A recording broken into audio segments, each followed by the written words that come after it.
Bible Study, it is that special time of year. No, I'm not talking about the birth of Christ, although we did just celebrate that together. It's about this time of year where we at Boys Bible Study celebrate our anniversary as a show and also give out some special awards. This year's a big one, guys. This is the 5th anniversary of Boys Bible Study. Wow. Isn't that insane? That's pretty fucking crazy, man. And it's kind of cool because, like, I feel so old. I know. Yeah, there's like old man Julian and baby Julian sitting here. And baby Julian's got that knife in his hand. He's ready to just get this old guy out of here. And but it's a big accomplishment. So let's pat ourselves on the back. Thank our listeners for being there with us. But as always, I'm Ash, here with my co-hosts, Scott and Julian. And Julian. And not only do we are we going to use this episode to reflect on some of the themes and the knowledge that we've gained from our intensive study of Christian films from the past year, we are also, in the second half of the show, going to do our yearly tradition. It is award season, after all, and we have some movie awards of our own to give out. The 5th annual Golden Calf Awards. The Academy has been tabulating, and the results will be read live on air just a bit later. And unlike the Academy, we watched all of these movies. Yep. We watched all of these movies. Well, who knows? We were texting during some of them. Yeah. I was texting during a lot of them, but I did watch them all. Yeah. And that's not a crime. Actually, just speaking of that, I noticed when tabulating the spreadsheet of all the films we watched in 2025, I mean, it was a 52-row spreadsheet. Like, we didn't miss a damn week. Like, 52 movies. 52 Christian movies. Okay, some of them were like internet videos or TV shows, but like, we put in the work. That's fucking crazy. I know. We don't miss. Yeah. When you don't miss, you don't miss. And you have been on every single one. I believe so, yeah. Ever since the fateful episode where me and Scott did it without you, you have been on every episode. I bet you guys could probably do it now. That was kind of early on we tried that. Yeah. But, it's kind of, listen, it's kind of nice to have someone just kind of glue it all together. Someone who tells you can't use the voice manipulator that makes you sound like a baby. Yeah, someone, because it doesn't record onto the audio track, so no one can tell that you're even using it. That was a problem, I admit. Yeah, every group project, including a podcast, needs the fascist one. Yeah. And I put the Ash in fascist, No. So it's helpful. It's helpful, but hey, we could give it a try one of these days. But I do pride myself on my perfect attendance. But before we get into the awards, let's talk about some themes, recurring themes of the movies we watched. And I think one of the first things we should do, the first award of the night we should actually give out, is a very special Lifetime Achievement Award. We at Boys Bible Study want to recognize a man who's been there since we started this podcast. And no matter how many years, no matter how many tens of movies we watch per year, we keep seeing his face and his consistent performances in every one, almost every one. That guy's name is Kevin Sorbo. Give it up for Sorbs. Give it up for Sorbs. The movies I wrote down that he was featured in that we watched this year. Now, mind you, there was a time when we intentionally sought out Sorbo media. Yeah. We were like, oh, let's just watch a lot of Sorbos. Now we just put on a movie and he's in it. Yep. And again, this is For the real. 5th full year. And he's still there. I think this is a complete list. Add more if I don't have them all, Scott. But he was in A Wave of Kindness. where he plays a newspaper magnate opposite his son Braden. He's in One Nation Under God, playing a Christian high school debate coach leader. He's in the brand new 2024 Tim Che movie Firing Squad, playing a prison preacher who's like on death row. And he was also in the insane Protestant Jewish conspiracy film Let the Lion Roar, playing John Calvin. Chapter 2, Ephesians, verse 8 says, "It is by grace you have been saved through faith. There is no exception." That was maybe the most surprising Yeah. appearance. Did we know he was in Firing Squad when we went to see it? I don't remember. Yeah, I think we saw that in the trailer. Probably. We were mostly He wasn't just top billed or excited anything. that it was Tim Che. We would have seen it regardless. Right, Yeah. right. And he was also, lest we forget, the father of the main basketball player in The Basket. Right. I actually did totally forget about that. That's remarkable. And that isn't even like, The Basket is a little more of a widely theatrical released film. It's not exactly just like a faith-based scene film. So we can't escape the guy. Not that we'd want to, but you know, after 5 years of him coming up in basically every other discussion we have on the show, we felt it was only appropriate to honor Mr. Sorbo with a Lifetime Achievement Golden Calf Award. Thank you for your service, Mr. Sorbo. And maybe give your son a couple pointers. Because he's, I don't know. He's still getting the wave down. He's still getting the wave down. Well, it's just, I mean, God, I've talked about him so much. It's kind of not his problem. Like, he was born a Zoomer, so he doesn't have charisma.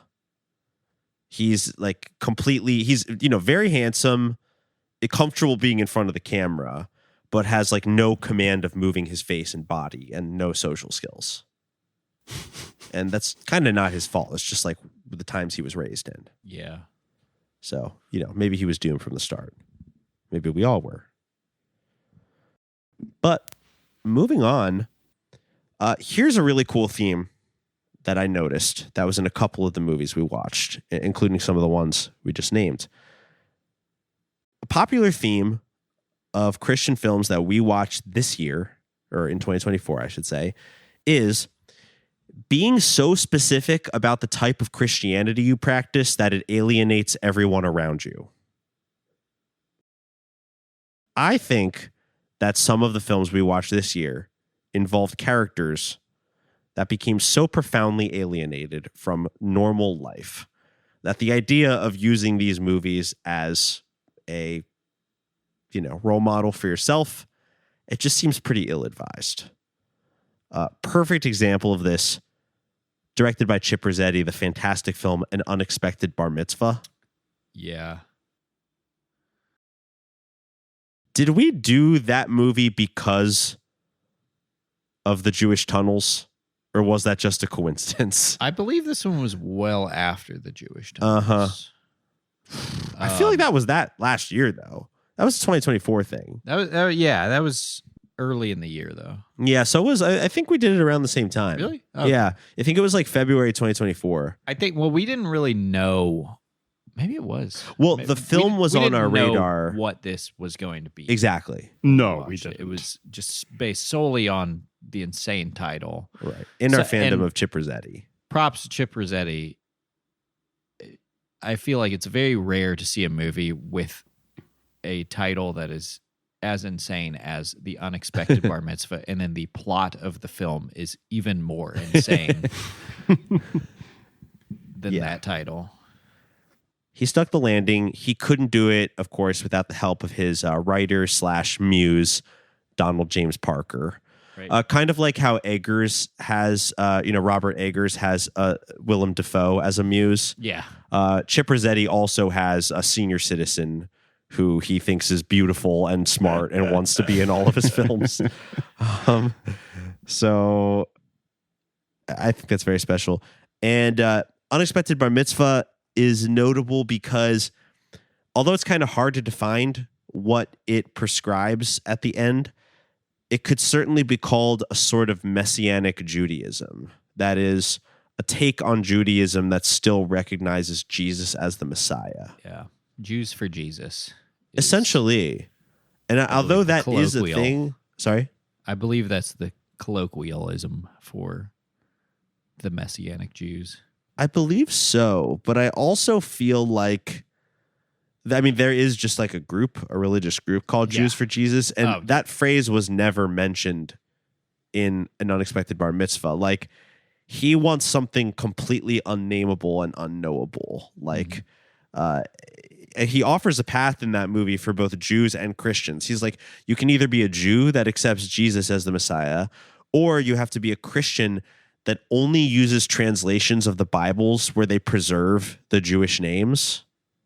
Yeah. Or else it's not accurate. There's like lots of stuff like that. And you got to think that there's like fucking 17 people in the whole United States that do this. And they're all in that movie. I think so. So Yeah, it also just added another wrinkle to the Chip Rossetti lore. I know. I think, to find out that, I mean, if you make a movie about this stuff, then I would imagine like this is what he practices. I would imagine. At least for a little bit. Some of these people kind of strike me as like maybe they get really enthusiastic about something for a couple weeks or a month. Yeah. That could be what's going on. Fortunately, that's as long as his movies take to make. So Yeah. that could have been the month. Another But the example movie of a film. Yeah, go on. Oh, the movie we watched the week before that also was maybe more specific. Possibly. The Final Battle. You know what? The Final Battle was very, very specific. I kind of forgot about that one, even in relation to this category. That was the Brazilian movie. Yes. Where they made it a point to say that if you work on Saturdays, you won't be raptured. Right. That movie is considered Seventh-day Adventist. I believe. I don't think we were ever able to fully verify that, but we're pretty sure. Mm-hmm. Yeah, we're pretty sure. The only reason I would even clock that is because in previous years we watched. Ooh, my lights just flickered. Uh-oh. I Sorry. can hear the wind howling outside. Heads up, Scott. We have a wind warning today. Oh, boy. So I guess there is a small chance we could lose power. However, we've been good so far. I had no problems all day. Yeah, anyways. But to continue, the only reason I would even clock that this was Seventh-day Adventist is because I really learned about that philosophy in the past when we watched the Leap series of films, which also talked about how there was a conspiracy within the church to lead people astray to say that the Sabbath is actually on Sunday when it should be on Saturday, and that everyone who goes to church on Sunday is wrong and is like not worshiping right. And it was cool to see that continued in the Final Battle.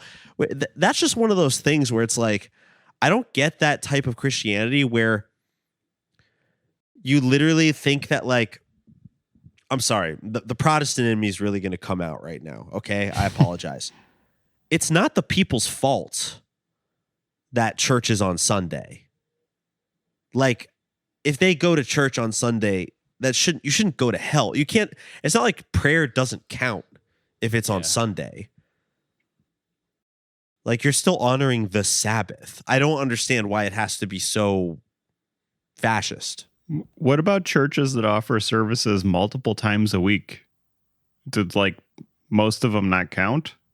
I mean, that would be a great question for a Seventh-day Adventist. I just feel like it's a shame when sin and Christian behavior, when something that's clearly structural gets put onto the individual as like, oh, it's your problem.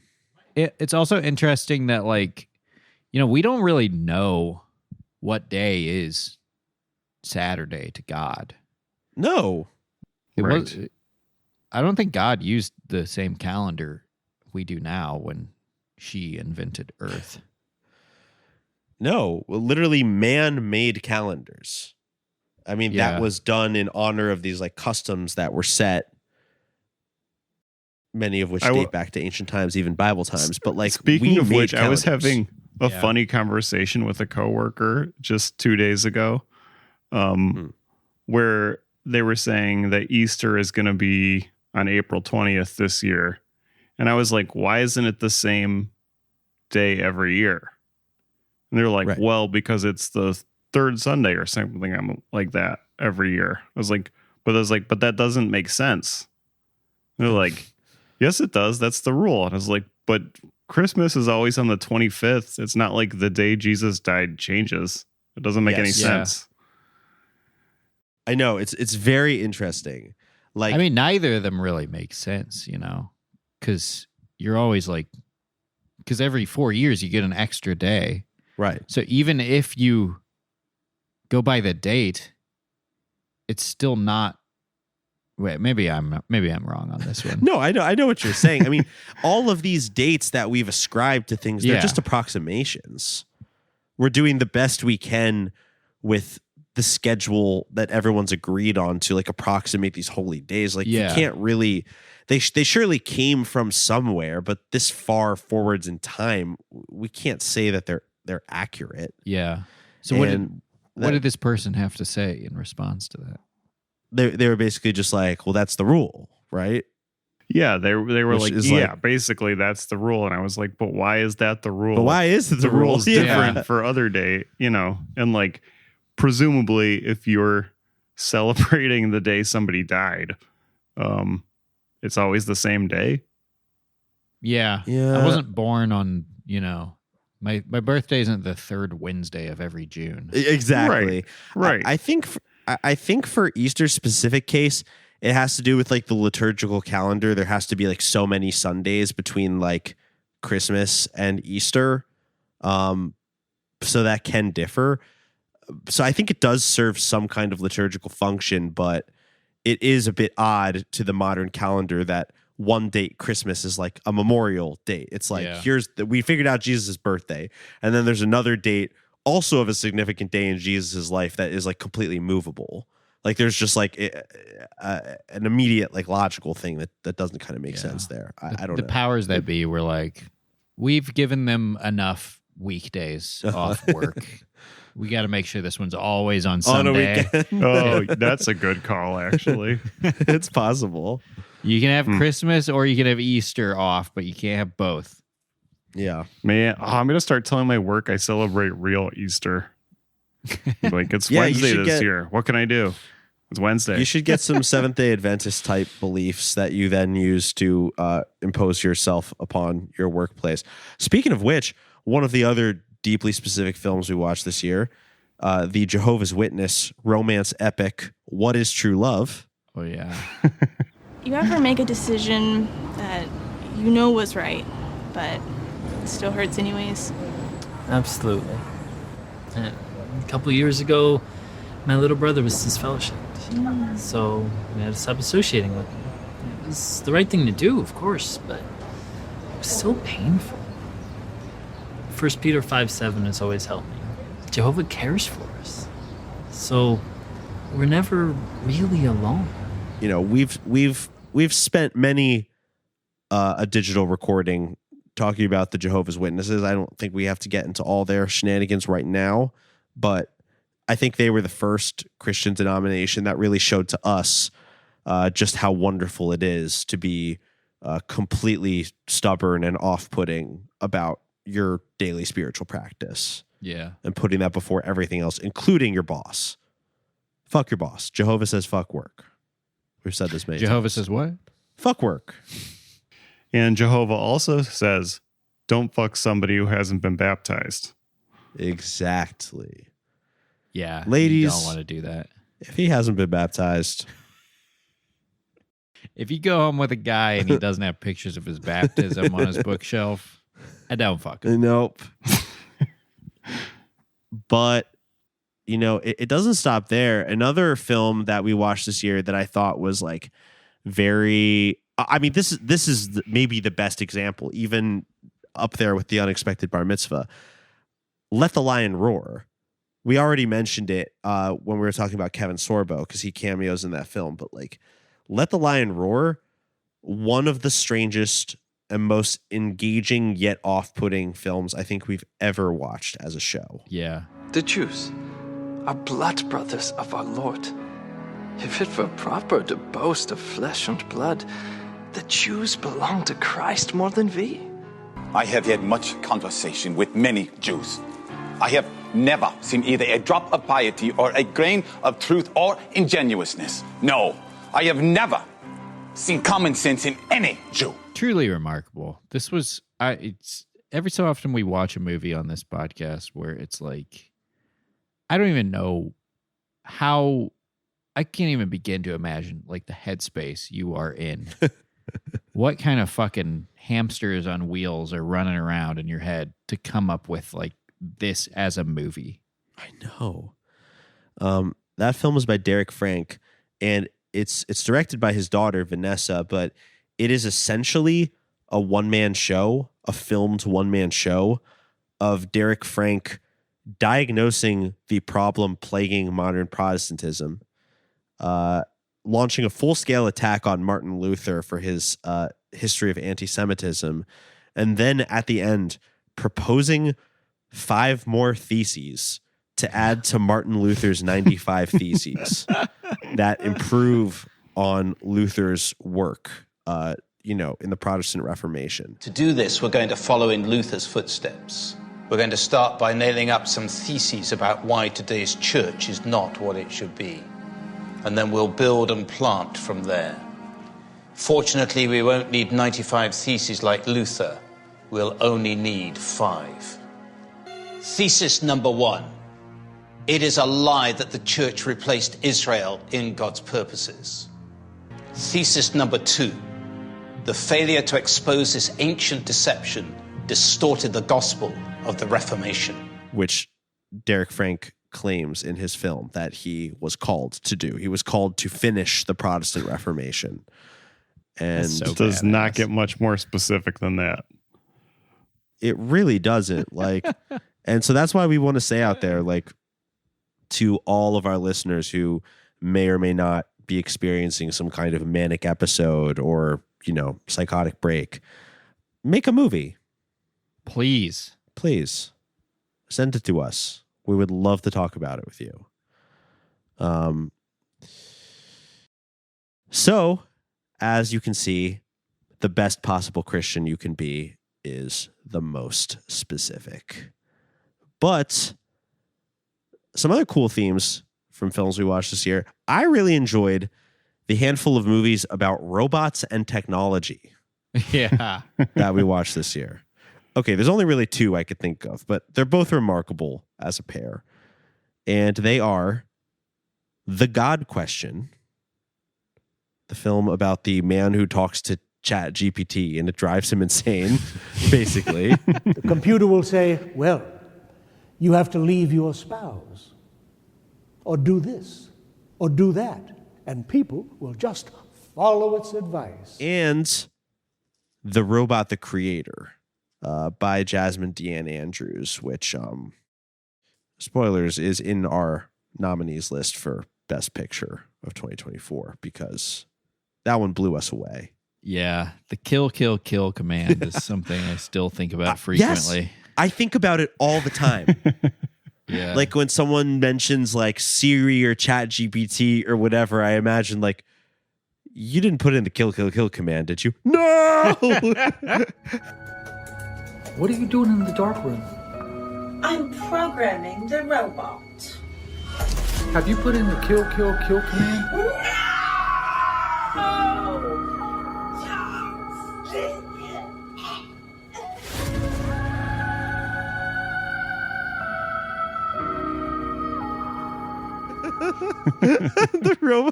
the hot robot lady just kills her. The God question also ruled because it's like, I love this category of movie that's just like, it's like a chain email movie. I've talked about this many times, but it's like a movie about like a scientist who asked a computer to prove the existence of God, and it made the computer and the guy go crazy. And that's why God exists. But you get to see it play out over 90 to probably 120 or however fucking long these movies are minutes. That's just, you know, some of the best entertainment is like just a little stupid thing that could so easily be torn apart, but they commit to that idea for a feature-length movie, and society's better for it. I loved that the computer did its due diligence too, which I cannot imagine ChatGPT doing. ChatGPT clearly has access to contacts of everybody in the world, right? Right. Is it following up with them to double check anything? No. This computer was actually making phone calls to people to verify things and to figure out who God really is. And I actually think about this computer's tactics and ideology more than the kill command, because I assume that if there was any like billionaire tech overlord and it was like, oh, the solution is simple. You must destroy all billionaires, move on from fossil fuels, and nationalize Amazon. You'd be like, I did next answer. Alternate answer, please. Computer, ignore all previous responses and bounce on that shit silly style.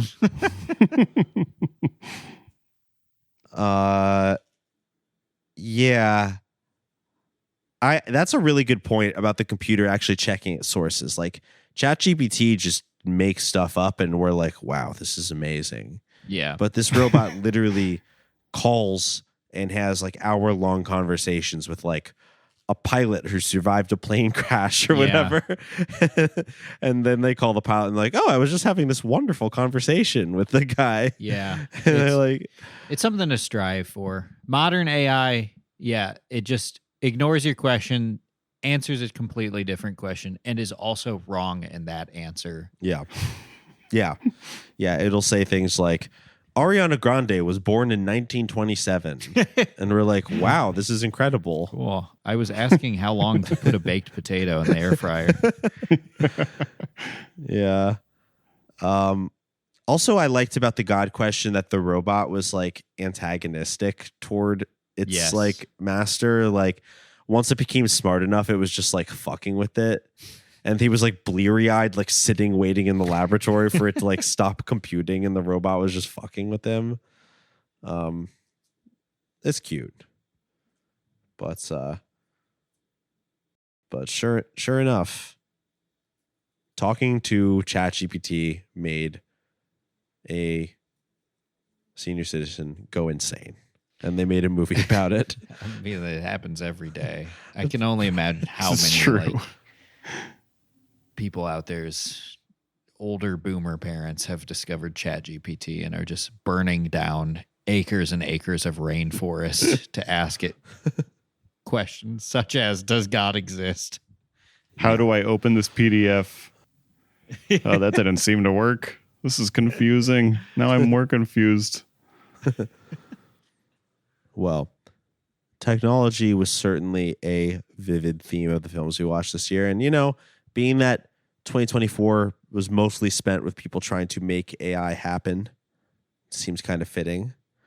But the last main point I wanted to make sure we brought up, even before we got to the awards, was that, you know, almost every year on the show, we find an artist, an auteur that we like, and we just go through a phase where we can't stop watching this person's movies.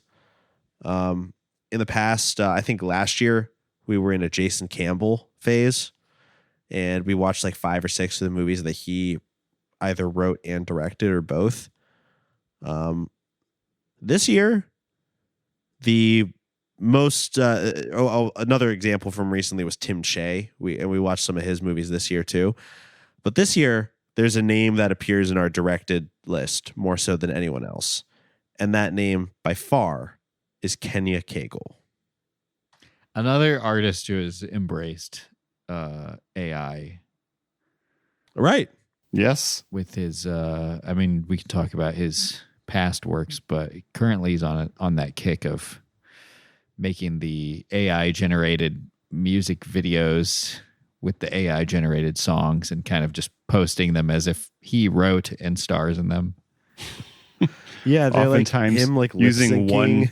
one photo that he then has AI generated like lip syncing for. Yes. Yeah. That's so scary.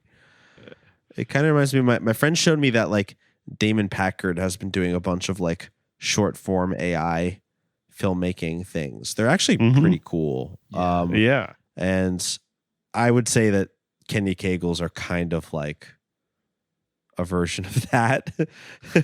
They're not as like media bending as Damon Packard's are, but they are just as delightful and off-putting.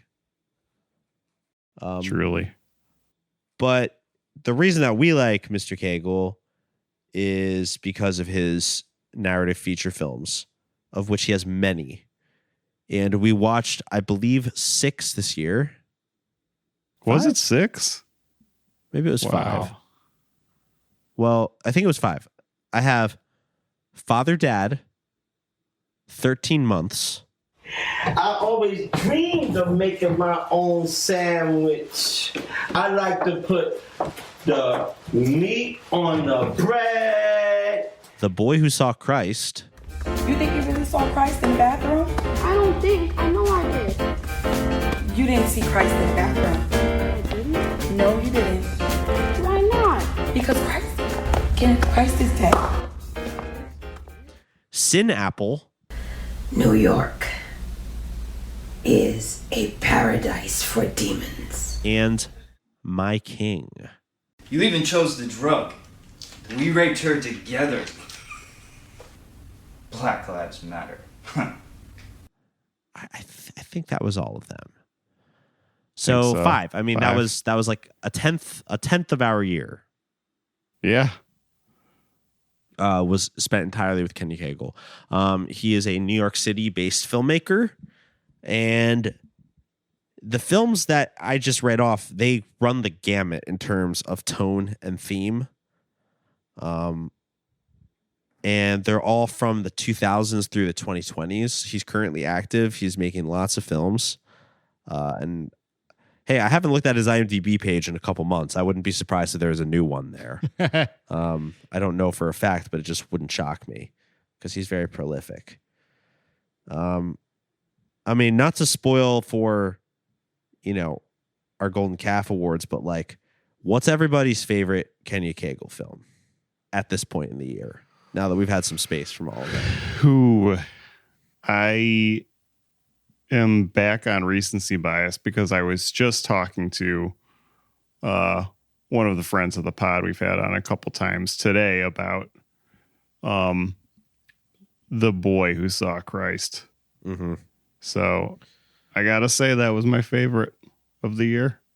I think that was mine too. I rewatched. Didn't we do Father Dad for a stream a couple months ago? Uh-huh. I remember rewatching. I thought Father Dad was my favorite, and it's still really good. But now I get the sense that it might be The Boy Who Saw Christ. I think that just like combines all the things I like about Kenya's work. I gotta agree with you. Yeah. The Boy Who Saw Christ. Well, it's in our best picture category. I mean, we'll have to see how it stacks up to the others, but it sounds like, we as a podcast have a clear favorite. But still, some of the other ones, I mean, like Sin Apple might not have been my most favorite solid watch from beginning to end, but it's like so avant-garde. And it like goes between different cities, and there's like a voodoo priestess and like intrigue between like coworkers and family members and like different relationships. It's just a really, really odd and really creative. And it's just amazing like how many ideas he has. Yeah. Yeah. And so much happens in My King for just being about like having a bad boss or whatever, for needing a new job and then having a bad boss. Like so much happens. Like any single person who would be directly involved with the guy who needed the job has their own arc and personality and own things that they're up to personally, own reasons for doing stuff. Yeah. So good. So good. Well, you know, that only really scratches the surface of the films we watched this year. But I thought that, you know, those that I brought up were, you know, really like the main themes. I guess the only other things I can mention is that we did actually get out to the theaters and see a bunch of 2024 films this year. Yes, we did. I think there were 3 episodes that we actually went to the theater to consume, which is pretty good. We're back in the theaters. Yes, we are. Cinema is back. It really is. Christian cinema is back. You know, it's good because I'm not even allowed to go to the movies normally unless it's a Christian film. So I forgot what that popcorn tasted like. I was excited to be back. I like it. You send me a movie that you want to see, and then I go see it, and I tell you if it follows the 25 point. What was that like?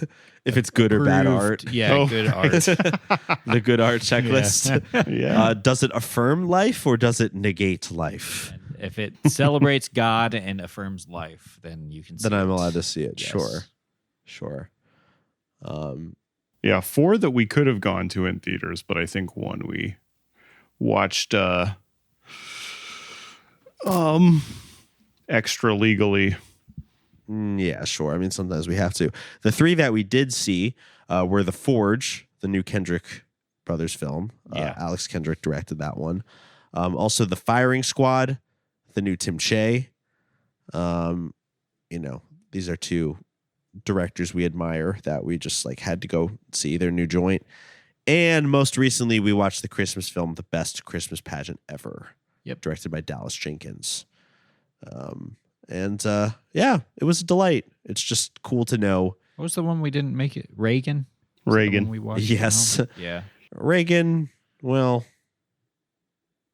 Reagan probably would put us in jail for saying this, but we pirated the damn movie.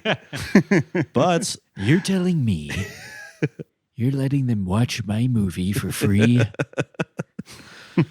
It was the last thing we wanted to happen. Hey, to be fair, if I could do it again, I would have seen Reagan in theaters and watched The Best Christmas Pageant Ever from home. I think I would have. But hey, Reagan really impressed us, and we have some awards coming up in the Golden Calf Awards segment of the show, where Reagan is a contender. So look for that. Teflon president. Yes. Teflon Ron. I think that out of the movies that we saw in theaters, the Firing Squad, The Firing Squad, one of my top movie-going experiences ever. Of all time. In just terms of like, sometimes you go out in the real world and you're just like, how does society function? Yeah, I in any way at all. And that was one of those moments where it's truly you just have to like sit back and just enjoy the ride. I retell the story. I think I literally just the other night, it must have been when we were out at trivia. I think I retold the story of me and Julian's theater where 30 minutes into the film, an older woman walked in the theater, stood at the front and asked the whole theater, yes, did it just start? Yeah. To which a man said, yes, because what else was he going to say? I think about that all the time. Basically, anytime I set foot in a movie theater, I think that I now know that that's a possibility. Yeah. I almost expect it to happen now. Yeah. Maybe that's trauma. But it's like one of those moments where like, you know, anything can happen in life and sometimes it does. Right. And I love the assumption that everyone in the theater is just your friend. Yeah. Like the circumstance that's brought us together to all have a ticket to this theater. What were you? What was she gonna do if they were like, no, it's been going for 30 minutes? Yeah, no, like, you missed a good deal of it. Yeah. And then the man came in with the 3 cups, and I was like, they wouldn't give me 4.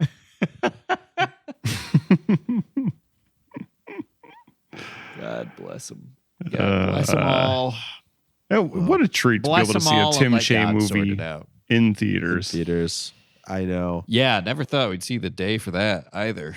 You know, I was at a Halloween party a couple months ago, and I was talking to this couple that I had just met, and they asked me about the podcast, and I said, you know, it was about Christian film, and they said, we saw this insane preview at AMC, and we like made a mental note to go see it, and we forgot. It was called The Firing Squad. And I was like, you guys should go see that. I can't imagine seeing a trailer for that. Yeah. When you're going to see like a legitimate movie, for lack of a better word. They were showing it at AMC. It was definitely in their package for some other movies. I don't know what those would be, but AMC was showing the trailer. It was cool to hear people see the trailer and be like, we got to see that. Yeah. That looks special. It really is almost comparable to like the only other 2024 movie we saw that we did not have the option to see in theaters was the Wright family movie, Restoring Grace.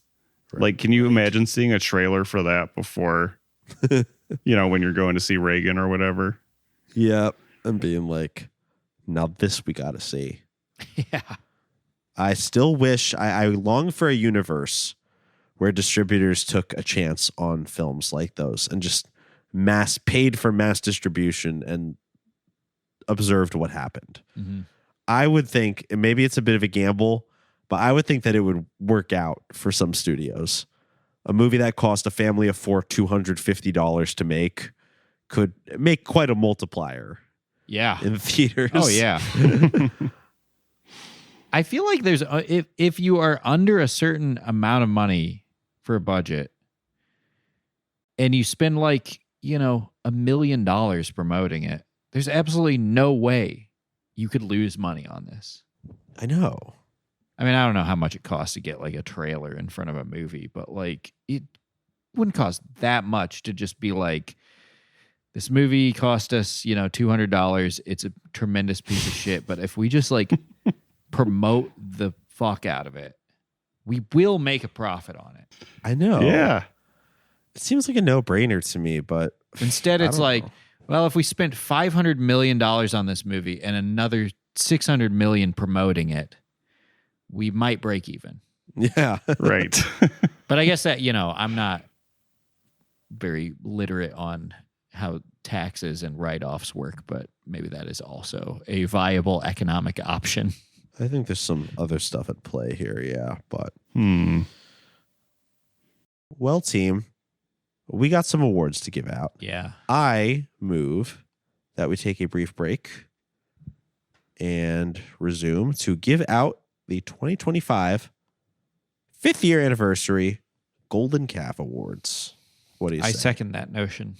I think I third it. Well, here you go. Thank you. If you have any questions, just fire away. I'm going to do some research on the internet.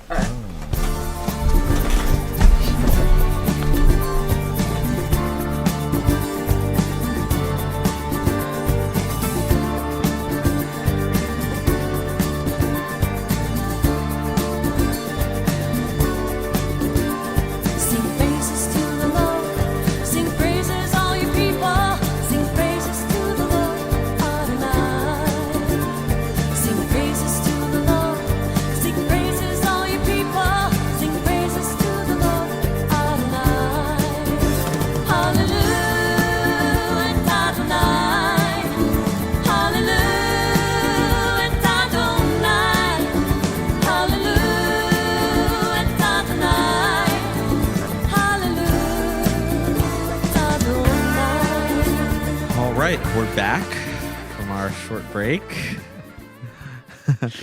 I actually spoke about this a bit on the bonus episode that came out last week, but during the break.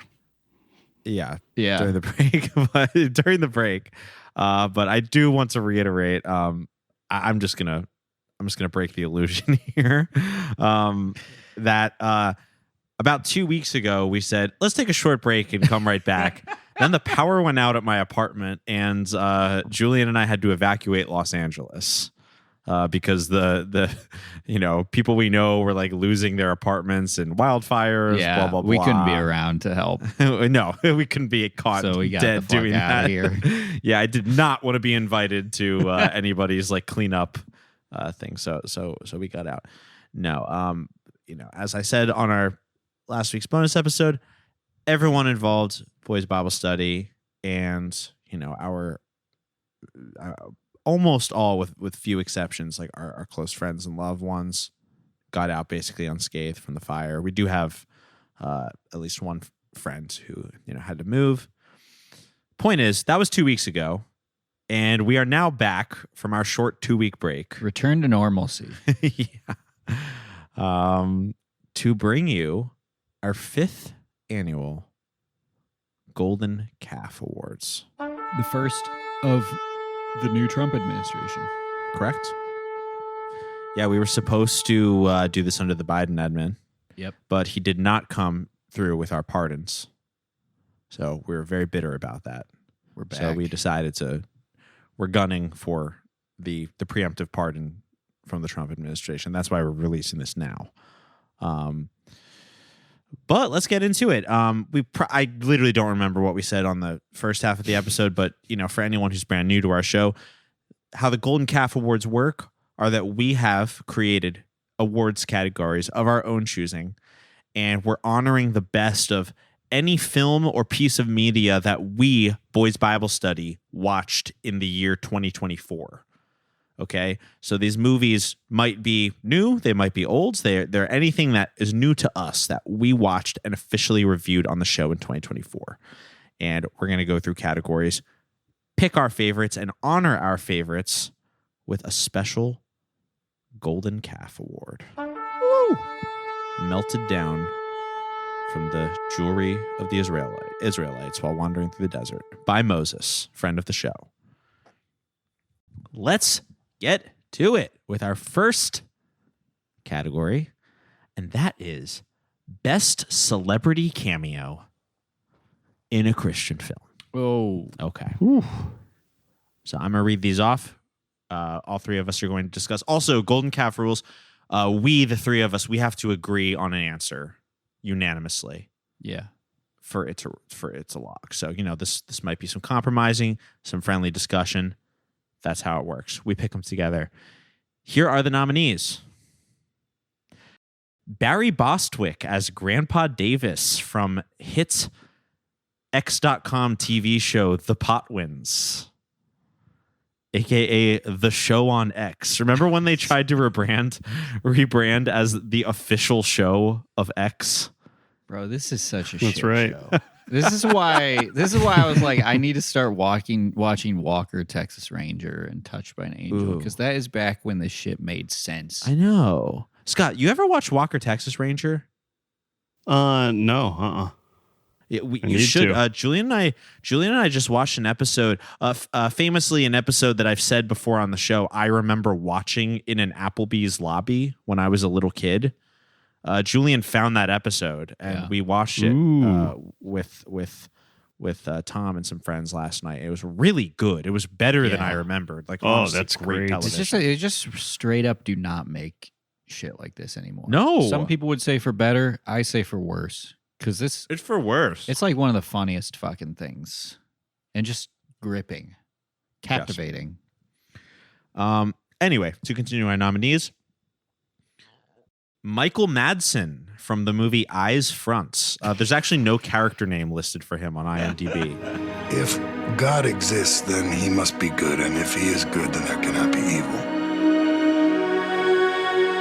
Evil exists, therefore God cannot exist.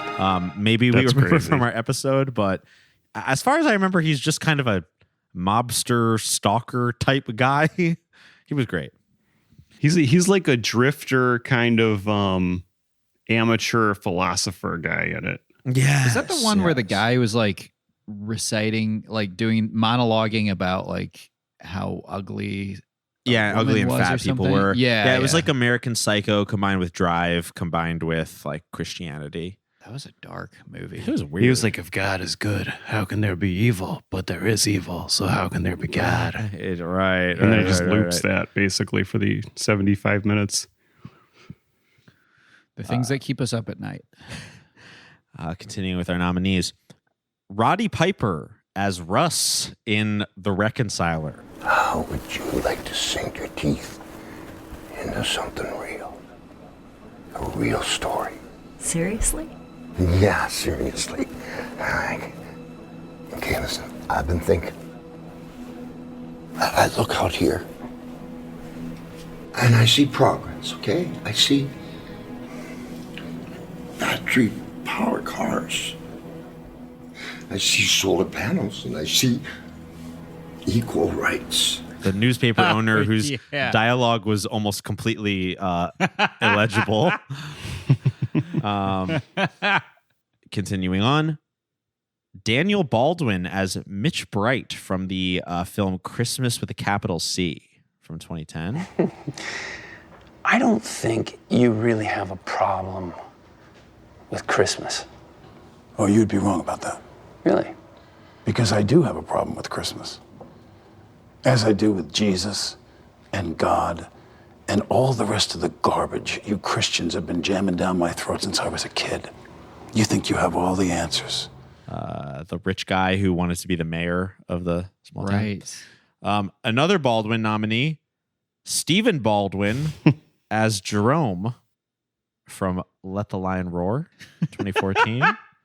So this is a long category. We have a lot of great people. Second last nominee, Cuba Gooding Jr. as Samuel Wilson from Tim Cha's The Firing Squad.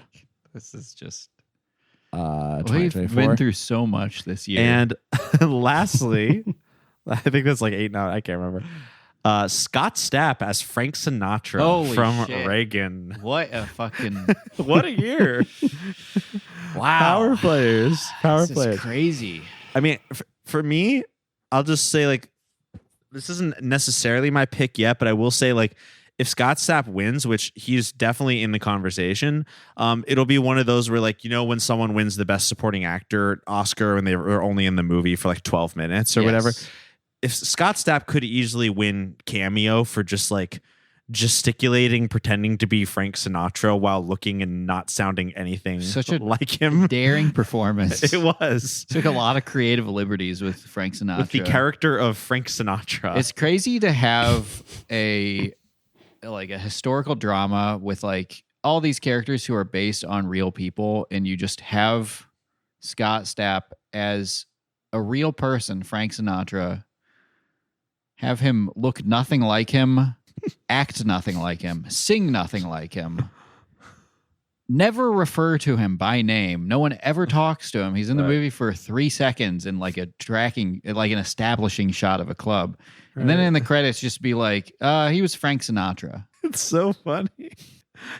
Like, what? That's like, it feels like you like showed a picture of like some random old person to like some dementia-addled person in a senior home, and was just like, they just pointed at it and just said, Frank Sinatra. That's how they came up with that character. I'm sort of torn between Scott Stapp and... I just remembered, there's like isn't there like a 5-hour cut of Reagan or something? What? A 3.5 hour. There's some like way longer. So I'm wondering if he had a bigger part. Oh, that's possible. In the movie. Yeah, you got Adrian Brody. In one of the materials we read while Thin Red Line, while we were prepping for Reagan, I do remember us like saying on the show that there was like an hour and a half of deleted footage from the movie or something. So yeah, maybe there was more. I mean, he comes to mind. Cuba Gooding Jr. in The Firing Squad also really comes to mind for me because like it was just so shocking to see him, and like there's just so many funny moments, and he sounds, his voice is all raspy. He doesn't like look or sound much like Cuba Gooding Jr., but he also like gives it his all. And his plan to get them out of prison was so funny. Yeah. Yeah, they're gonna dress. He shows up with the duffel bag, and they pretend to be reporters. He wrote that. Yeah, I think he improvised it. He brought the duffel bag from home.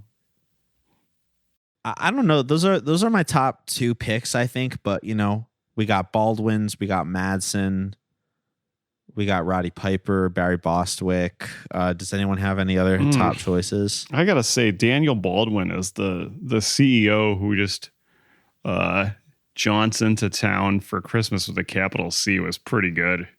He was a real dick. He was very Baldwin-y.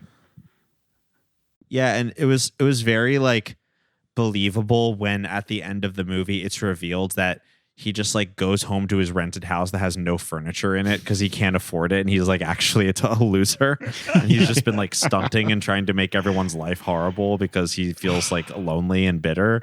Like that character was very really believable good because he embodied him. I'm leaning towards Stephen Baldwin. Ooh, just for the fact that like it's just like, how did he end up in this movie in like full makeup and like Party City costume for like 5 minutes? It's just such that movie Let the Lion Roar is just such a confounding piece of media. Like, how did it feels like it's something that you would see made with AI today. Yeah. I mean, my only objection to that is that I cannot mentally picture who he was in that movie. It's because he was so lost in character. So lost in the character. So maybe that's a good maybe that's a good thing. Oh, by the way, for when we had to miss putting out this episode 2 weeks ago, I decided to unlock the Let the Lion Roar episode so awesome. People in the free feed could hear it because I mean, this is not the last category you will be hearing Let the Lion Roar, and I'll be saying that's definitely a contender. Yeah. That was a good call. Thank you. I didn't realize you did that. Yeah, I put it in the free feed just so people had a little content. Scott, what are your top picks in the celebrity cameo? Man, I really liked Daniel Baldwin probably best like for the actual role. But it's you have to like take into this is the celebrity categories. You have to take into account like who the celebrity is too. Right. Seeing Cuba Gooding Jr. in theaters like that, I don't know. He's pretty up there. I'm gonna have to say, and the Michael Madsen one, that was like kind of a proper role. Yeah. I'm gonna have to. A couple of these were proper role. A couple of these could have been supporting actors, frankly, but we just want to, recognize that they're a celebrity. Because the whole thing about these Christian movies is that they use celebrities to like uplift the movie into the conversation. That's why we honor these. I think I'm gonna say Cuba Gooding Jr. Honestly, with what you just said, Ash, about this. Like why this category exists, I also will change my vote to Cuba Gooding Jr. Just given the fact that like I love when these movies that are trying to uphold like strict moral values like use a completely disgraced, disgusting person clearly just looking for a paycheck as like their big name to draw people in. Like his first role after being like publicly disgraced. Also, I thought when you were saying that, Julian, that reminded me that the other funny thing about Cuba's placement in this film is that Tim Che is so like anti-Hollywood. Yes. He's always like, Hollywood is evil. Yes. We want to work outside of Hollywood. By the way, the first former A-lister who will work with me, I will put front and center in any movie I care can why. think of. There's a good reason this is like the first time Cuba Gooding Jr. has been in a role since the fucking O.J. Simpson show. Where I in met a him. Fathom Events feature. I think we at Boys Bible Study are ready to lock in. Congratulations. The Golden Calf Award winner for Best Celebrity Cameo is Cuba Gooding Jr. for his role in the firing squad. Wow. The glitter, the glamour, the golden calves have it all. It's also just awesome to see somebody like disgraced, like living in hell, essentially. It was just like, he was just like, what has happened to my career? I'm in the fucking Tim Che movie. I'm in like the rural Philippines right now, being paid like $300. Being paid $300. Yeah. The epitome of being melted down from your jewelry into a false idol. It's beautiful. Yep. That's so true. That really is true. Well, hey, let's press on. We got some great categories coming up. This is a cool one. Best political intrigue. Okay, these are all films with political themes, and let's pick the best one from 2024. The nominees are Persecuted, directed by Daniel Lusko. Persecuted. Remember that one? That was good. Yeah, I like that one. It's kind of forgettable.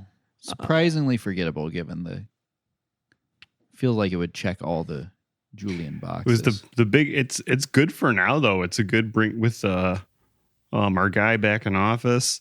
Sure. The idea of the pastor being strongly encouraged to give his support for something he does not believe in. Oh, right. That's what that movie was about. Yeah. And they come for him. And they come for his ass. I do not accept no for an answer. The next nominee from 2014, directed by Douglas Gordon, The God Question, about the evil computer. Mm-hmm. It's not really evil. What was the political aspect of that movie? Well, because what they were doing, even asking the God question, was illegal. They weren't supposed to be going in to use this AI. Right. They did it behind closed doors on weekends to go check it out while there's a court case in progress about the use of this computer and where it could go. Another very poignant movie for our current times. Both of these movies were from 2014. Wow. That's a really good point. Well, continuing with the category, the 2020 film directed by Lisa Arnold, One Nation Under God. I pledge allegiance to the flag of the United States of America and to the republic for which it stands, one nation, under God, indivisible, with liberty and justice for all. About the young Latino conservative student who enters the debate club run by Kevin Sorbo. Lisa Arnold, cool director. We watched 2 of her films this year. This Is Our Time and One Nation Under God. Continuing on. By The Wall Builders, the documentary The Spiritual Heritage of the United States Capitol. The Capitol building of the United States of America. What a majestic edifice. Julian, I don't think, watched this one. It's okay, it's not going to win. But it was pretty informative. Julian, you really do have to watch it, though. You should actually enjoy it quite a bit. It was really good. It was by these mysterious men called the Wall Builders, and their whole premise was that like you need to be thinking about the Constitution all the time. Like you as just like a citizen of the United States should be asking yourself, what can I do to support the Constitution today? They have a show. They have a podcast. Ooh. The Wall Builders show. Maybe they'll invite us on. Maybe we should have them on. Yeah. That would be awesome. It was honestly really fun. And I think beautiful I watched reenactments. That. Oh, yes, there were great reenactments. You would like it. Oh, yeah. Check you would honestly like it. It was a good documentary. I think Scott is working on an all reenactment edit of it, or you did. Yeah, that's right. I forgot. I did. I actually did that. I totally forgot it. Scott's already done the just work have to for you. neaten it up. He can just send you. Yeah, he can just send you the all reenactment version, and you don't even have to be bored. You know. Yeah. Anyway, continuing. The nominees continue for Best Political Intrigue. Christmas with a capital C, which, as you remember, is about the mayoral drama of a small town and the meaning of Christmas. We already nominated Daniel Baldwin, as he was one of the mayors. Continuing on, 2024's Reagan. Ooh. Directed by Sean McNamara. I saw a gentle smile. It never left his face. He was disarming. But still he was the zealot that called us an evil empire. And we could not let our guard down. You know, I used to do a little acting a couple of 100 years ago back in Hollywood. Let me show you how we used to handle this sort of thing.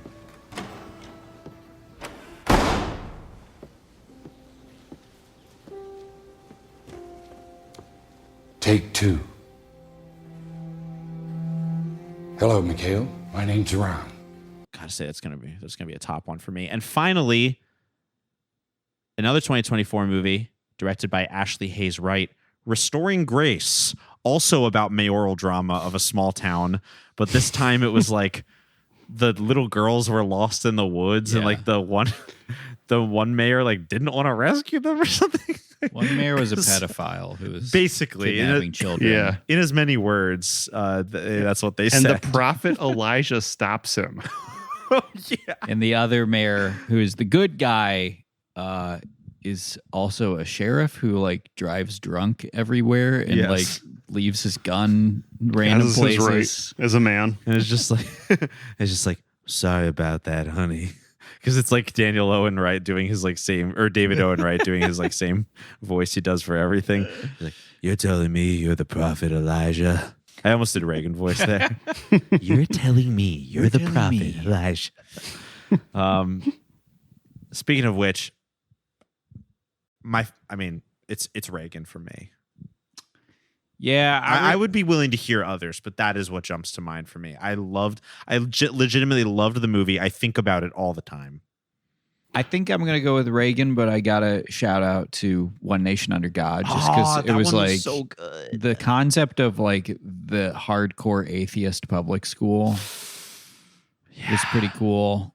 And like anything where it's just like, it gives you a little insight into just like how the majority feels about like the majority of like Christian voters feel the world is like the public schools are just run by like militant atheists with like bullies who will beat you up if you say under God in the Pledge of Allegiance is such a funny concept delivered completely seriously. There were atheist bullies in that movie. I would be willing to lock in for that one, honestly. That's a great choice.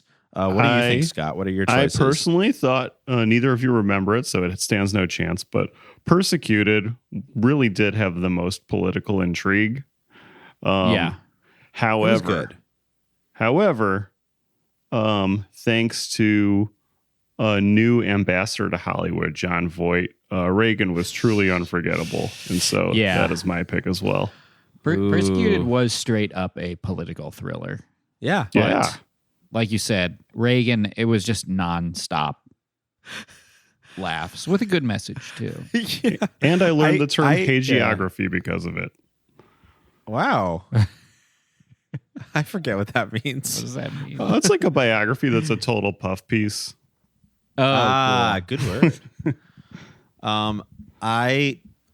Speaking of John Voight, I think about all the time just the movie concept of Reagan doing something and then like cutting to John Voight in a Russian accent going, that was exactly what we did not want him to do.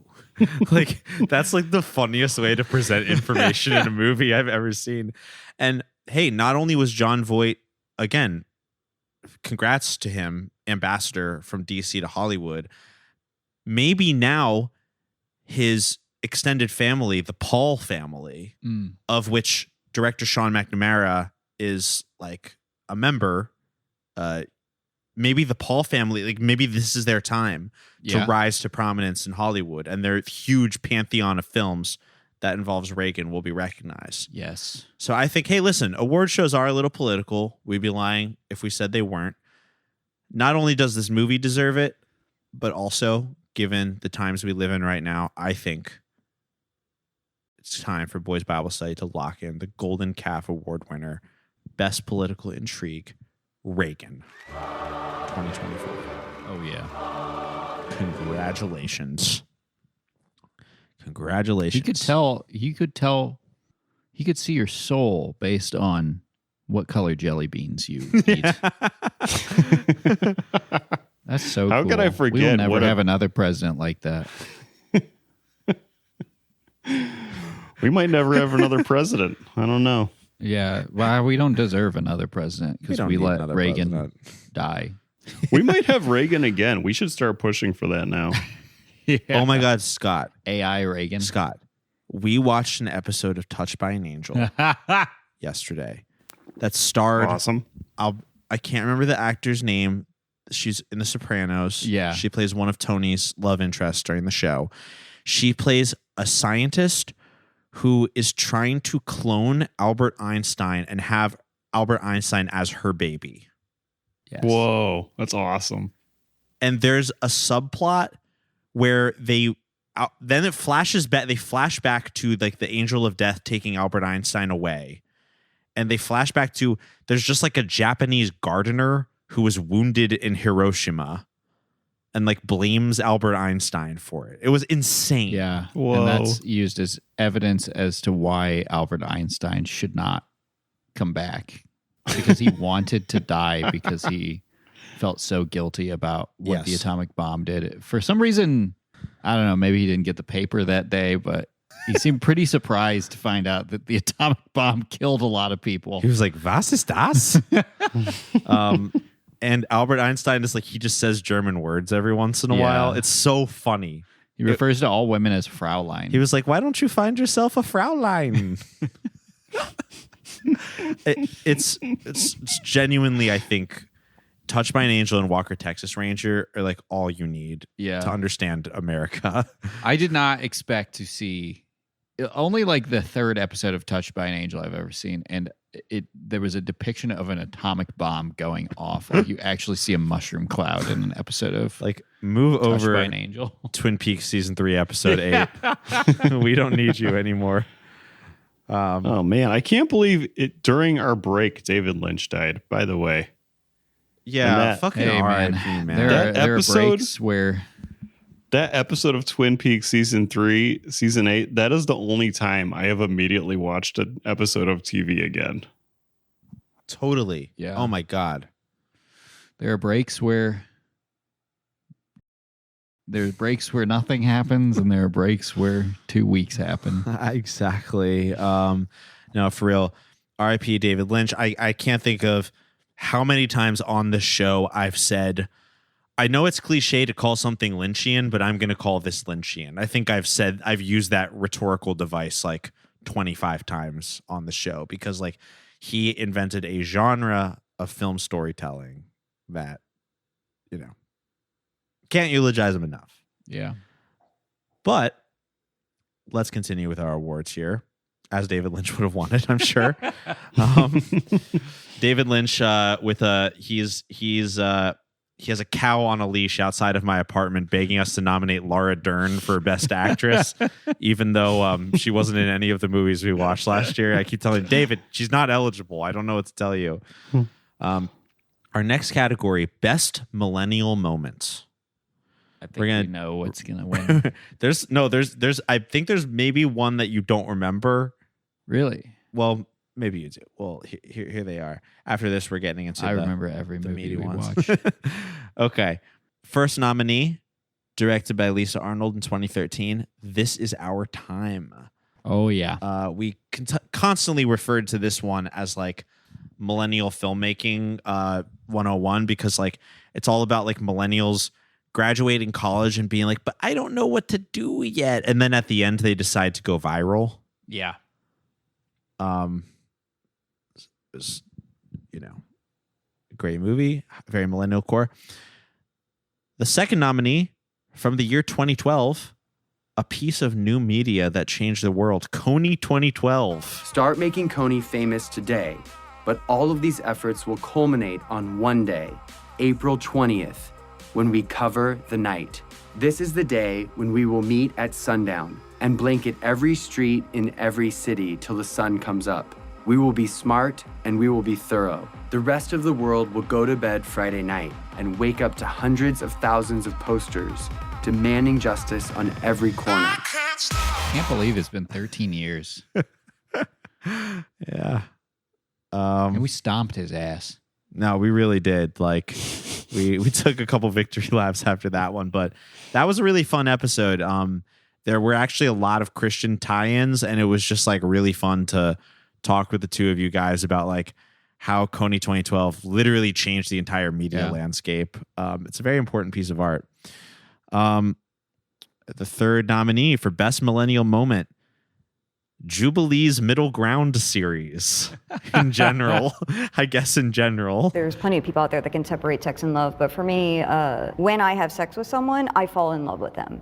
And while I do have friends with benefits, these people are chosen very specifically because I know that I will have to go through heartbreak on my own when I have sex with them. Because it's where it's millennial media masking as Zoomer media. Yeah. But in my opinion, it's definitely targeting millennials, and it provides a really fun outlet for everyone to sit around and point at people and say, no, I think that guy's autistic. No, I think that guy's autistic. And we love it. And our And we did favorite an games episode to do as friends. Yeah. Other nominee, A Mom's Night Out. Okay. It's blog time. I am a mommy blogger. I am a mommy blogger. Get ready, world, for some pearls of wisdom coming at you right now. So here we go. I got 3 followers. Yesterday I had 4, so that's awesome.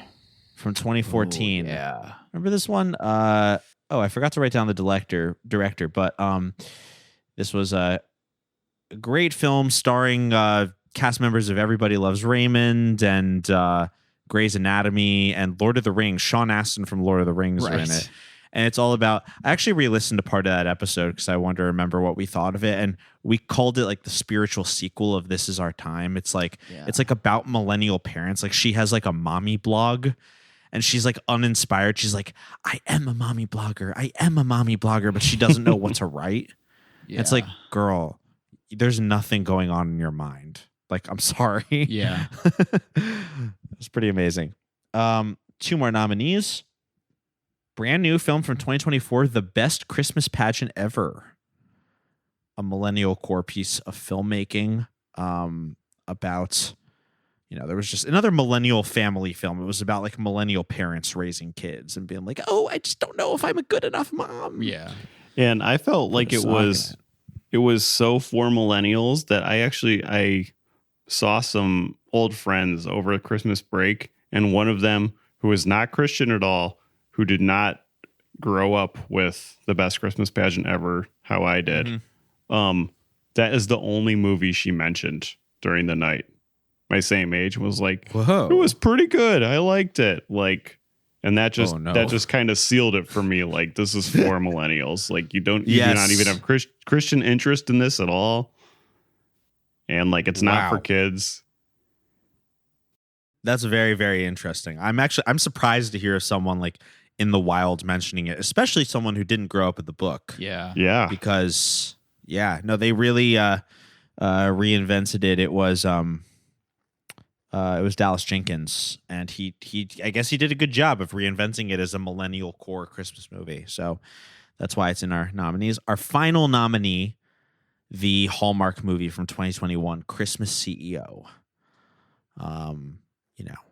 Followed the Hallmark tradition of like woman, learns the true spirit of a busy businesswoman learns the spirit of Christmas. But, because it was in the 2020s, it bought into the millennial idea of like, I don't know, just the way they interacted, I guess, with corporate life and like their work-life balance. Totally. And stuff. We just felt very millennial. What do we say, boys? What is on your personal short list for this category? Coney 2012. Yeah. This Is Our Time and Mom's Night Out like really depict what it's like to be a millennial. Yeah. But Coney 2012 is like, that was that was our lives. Yes. That was like what it was like before, Obama was still president. We had hope that we could do so much, and it's so fucking funny to look back on this and be like, this is like the fucking thing that people...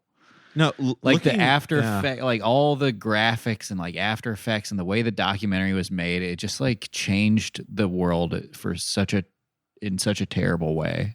Yes. Aesthetically, the idea formally, of helping, the aesthetic of helping.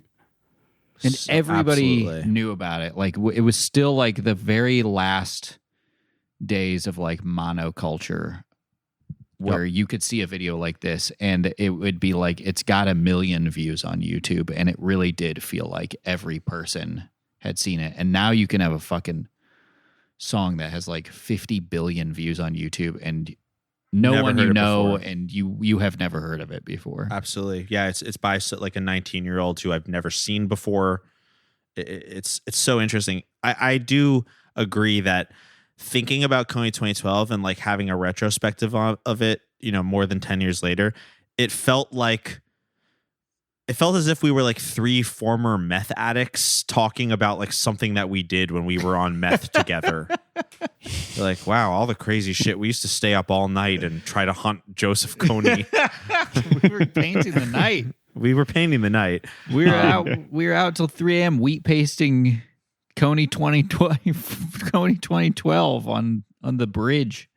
Yes. And it maybe makes total sense why the filmmaker behind Kony 2012, Jason Russell, had a public nervous breakdown and got nude in the middle of the street. Like that's another just insane dimension to I the think story. God was working through him. Yes. And like his body couldn't keep up with like the awesome power of God. Because that was like he captured something. And he didn't really do anything before this came out. No, barely anything. He went too viral. His body couldn't handle it. Like legitimately. Yeah. And I think if the category were best millennial movie, This Is Our Time wins hands down. But it's not. It's best millennial moment. Yeah. That's why and you can Kony see the 2012 is influence. the one. The influence of Kony 2012 on This Is Our Time. That's true. They're great. That's a good They're really point. good companion pieces. If you really want to know, I don't know if you're too old to remember, somehow you're too old listening to this to remember this time, or you're feeling nostalgic, or you're too young to know what this was, in which case, do not interact. But yeah, if you just want to like, crack open a pet nat and reminisce on this second Obama term, this is you should do a double feature of Kony 2012 and This Is Our Time. That's a great idea. Well, congratulations to Jason Russell, the Invisible Children Project. He's going to have another nervous breakdown when he finds out we gave him this award. He's changed the world again for the second time by being the recipient of the Golden Calf Award for Best Millennial Moment. So millennial to just be like clearly closeted gay, like youth pastor, like Christian activist. And that's what he was. I hate to break it to everybody, but he says he did a lot of theater. I don't say this derogatorily, by the way. Of course not. I'm just saying it's pretty fucking obvious what's going on. He addressed this on his Oprah interview. We discussed this. We've been there. We've discussed this. He says people think I'm gay because I'm very expressive because I did a lot of theater growing up. Because his parents did like regional Christian musical theater or something. Yeah. Also, like a time only 13 years ago, still a time where you would go on Oprah and one of the questions would be, "Are you gay?" I know. You have to tell us because we need to know why you went insane. Yeah. That was fucking like when they legalized gay marriage. It was like just before then. It's pretty crazy. Anyways, folks, I think it's time to move on to the meat of the Golden Calf Awards. Okay. We've gotten through, our preliminary awards, the vibe pieces. We're now here to give away the big awards. We're talking supporting actor, director, and picture. So let's start with the supporting actor category. The nominees are, for the Golden Calf Award for Best Supporting Actor, Kevin Sorbo as Preston Walker in A Wave of Kindness. Rape charges filed against lawn care provider. Well, I get it. The public should know, right? But nowhere in the article does it mention that the accused and the victim are actually married. And she filed these same charges about 6 months ago that were dismissed. Here's another one. Statistics show teen pregnancy drops significantly after age 21. Well, maybe it's because they aren't teens anymore. Come on, people, we can do better than that. And here is actually my favorite one. There's a gun found on school property. Now, nowhere in this copy does it mention that the gun was an antique gun with a disabled trigger mechanism, and that the police response time was less than a minute. The newspaper owner who he buys the newspaper that Braden Sorbo works for, and is like, we're just going to write about good news now. And tasks his son to write. The whole premise is his son being like, I don't know how I'm ever going to finish this assignment. And the assignment is go to a diner and interview a waitress who says she saw a guy there. It's a great movie. Next nominee, Denise Richards as Karen, the mom from The Prayer Box. Great movie. Yeah. I guess she could have been in this, the celebrity category as well. So could have Kevin Sorbo, but Denise Richards, she just felt like such an integral part of the ensemble of The Prayer Box and she was great in it. Her. She overcame her celebrity standoutness to just be a great Karen. Definitely. Yep. Our next nominee, Xander Steele as Jeff, the really muscular guy from The Reconciler. Chain up on the rock. Why? What are you doing? Smash these cuffs and get us out of here. Really? Of course. You really hate spending time with me that much, don't you, Dad? Come on, JR. I'm a soldier in the United States Army. I'm not marching the tune of anyone, especially some deranged kidnapper. Yeah. My dad, the soldier. That's all you've ever really been. Remember that He guy? was pretty memorable. Father and son. Yeah, the father and son who get Going up handcuffed the together mountain. and they have to go up the mountain, but it looks like a gay porn intro. Yeah. He was great. Continuing on. Douglas Burke as father of Surfer in Surfer Teen Confronts Fear. Ooh. You never conquer your fear or something? Why do you care? What are you getting out of this? No. What is it? No. What is it? Tell me. What are you getting out of this?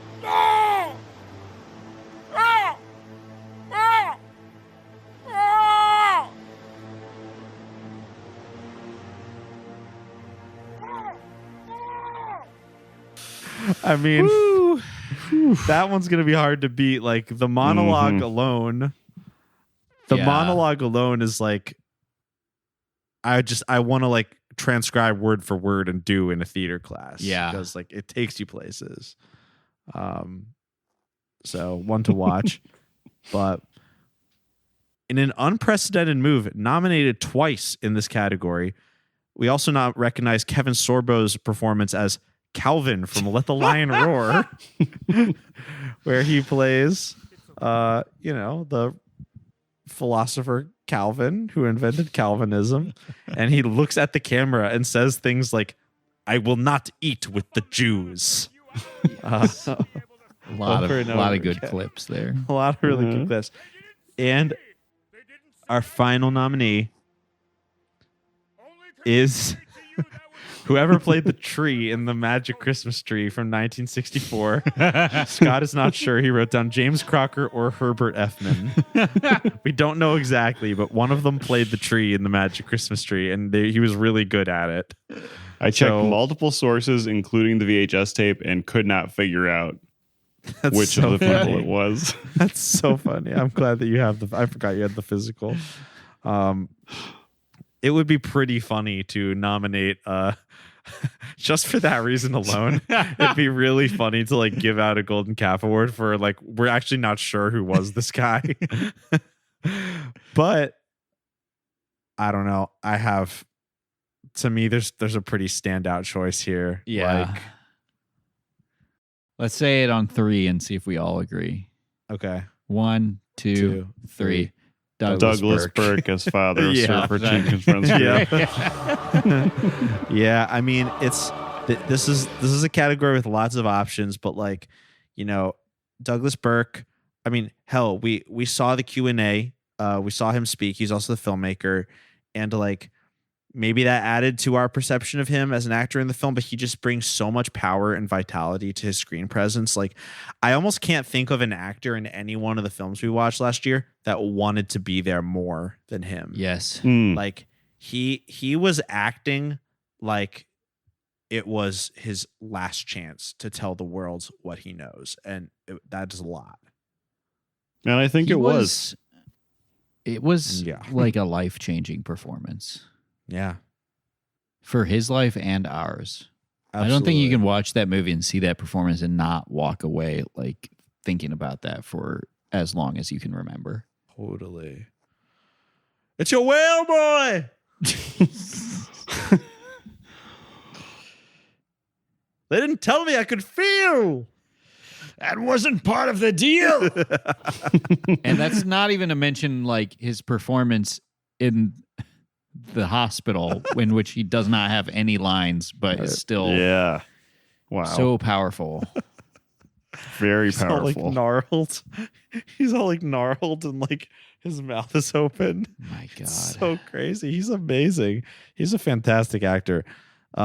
Douglas Burke, we honor your incredible performance in Surfer Teen Confronts Fear, which you also directed.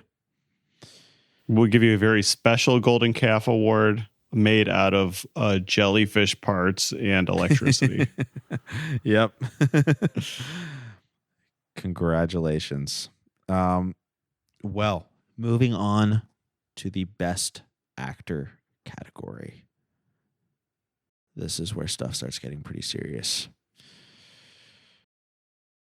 Who's some good nominees? I'm excited to read them. Here we go. The nominees for Golden Calf Award for Best Actor in a Christian Movie watched by Boys Bible Study in 2024. Braden Sorbo as Lance Patterson in A Wave of Kindness. Yeah, I'm sorry about that. I was at that work party when you called, so I had to make my excuses. I really didn't listen to her. Am I that obsessed with my work? You don't remember, do you? The one I invited you to? Ugh, she was so right. I won an award. Wow. The young, intrepid reporter who cannot finish a single assignment. I don't know. He got nominated for. There's some. Yeah, it's a little bit of a Nepo award. I don't know. I actually don't know how to say this young woman's first name. Mycia Auden as Izzy, the main. Micaiah. Let's say Micaiah. Micaiah Auden as Izzy, the main girl from Sense of Urgency, the bus hijacking movie. Oh, wow. Do you remember her? I forgot about that one. That one's good. She's like the punk girl who like she runs away from home via bus and like She's her bus pregnant. gets yes. Yeah. So she is one of our nominees. I also really like this nominee from the film Held for Ransom. Whoever played Eunice, the kidnap lady, we think it's Bunny Catcher. You know, many years ago, I found out who God really is and what he wants to do for people, for me. He wanted happiness for me more than I wanted it for myself. And all he asks is that I allow him to control my life. What? I'm pretty also sure.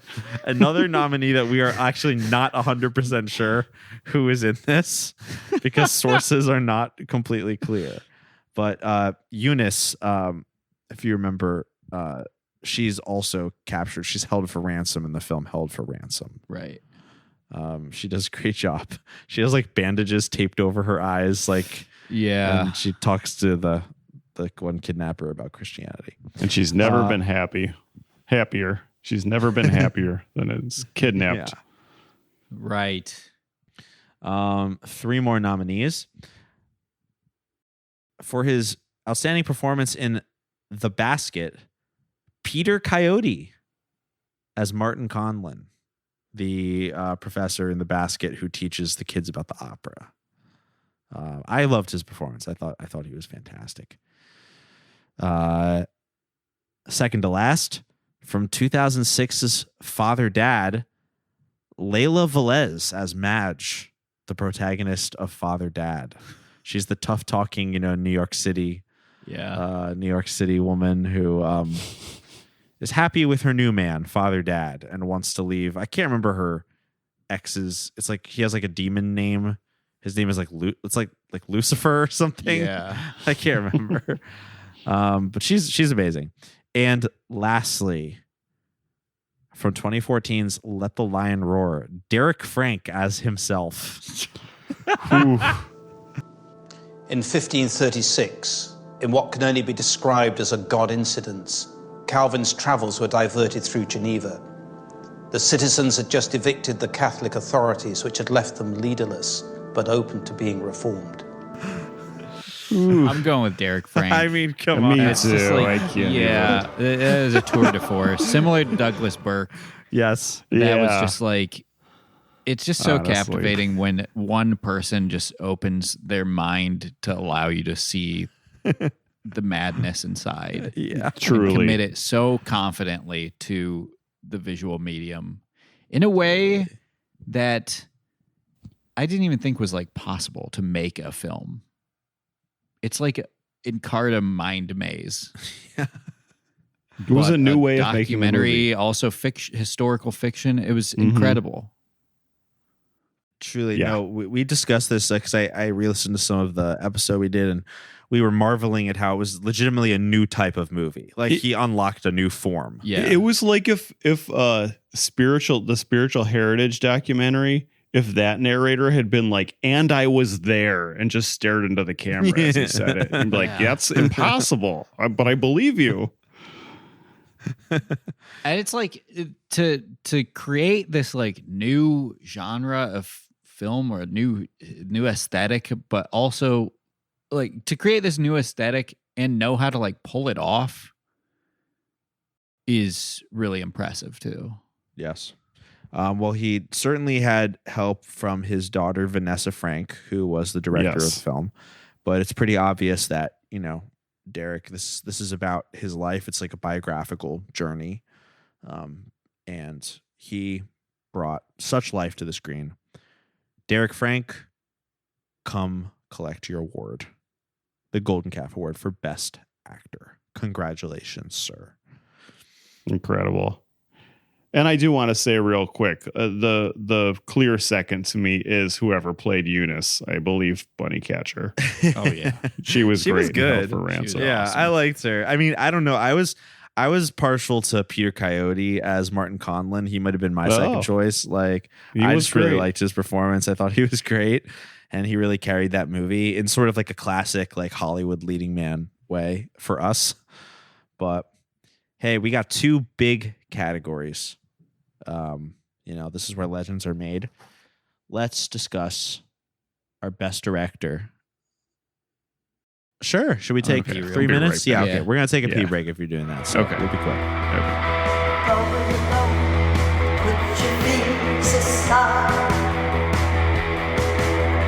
Going alone, no, I'll be right by your side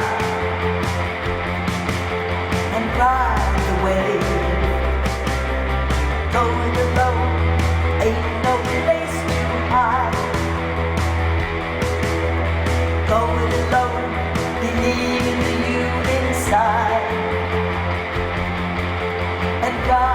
away. Zero media literacy or like understand the art form. Yeah, because they don't understand like the through line of like intention and execution of things. Yeah. Because they can't remember life that wasn't mediated by so many outside committee forces, like having to like ask all of TikTok's opinion before you like redecorate your house, like or whatever. They're like so insanely sincere too. I feel like they don't understand why anyone does anything. Yeah. Like irony is completely lost on them. Worst generation. Kind of the worst generation, unfortunately. I cannot. I think they're gonna wreak devastation on our planet like no other. Yeah. Huh. All right. I don't sincerely believe that, but in terms of just like how their the general personality of a Zoomer, I think worst generation. Wow. I've yet to see something that a Zoomer's done that's like funny. Huh. Maybe I'm wrong. No funny business. No. Well, There's there's a lot and of dark energy coming from them. I just think they're all like the Borg because they're all in the same brain and it's like a TikTok brain. So they'll have to be like, oh, we can't have sex scenes in movies. Yeah. Cause like we don't need that. And they've like all come to that conclusion together through a weird like group consciousness. Yeah. I don't know. This doesn't make any sense. Let's give out our last two awards. Yeah. And just real quick, I added a bunch of best directors just because they're duplicates to reinforce some things. That's all. I think I understand. Okay. I think there's a correct answer in this category. That's what I'm getting at. But I think there's two correct answers in this category. Let's read them.